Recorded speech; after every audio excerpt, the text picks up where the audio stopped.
Welcome. In this video, we'll show you how to allow everyone to see your profile photos on Telegram. If you want to make your profile picture visible to everyone, no matter who they are, this step-by-step guide will walk you through the process on your Android device. First, open the Telegram app on your Android phone. Once you're in the app, tap on the three horizontal lines icon in the top left corner of the screen. This will open up the menu. Next, scroll down the menu and tap on Privacy and Security. This section contains all the settings related to who can see your information and interact with you on Telegram. Now, tap on Profile Photos.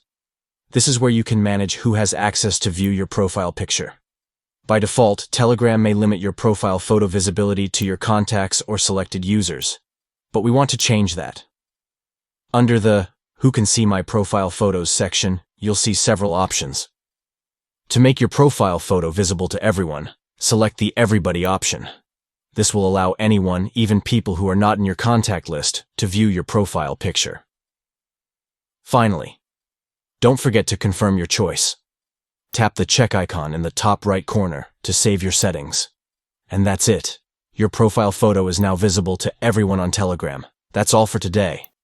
If this guide helped you, make sure to like the video, subscribe for more updates, and feel free to leave any questions in the comments below. Thanks for watching.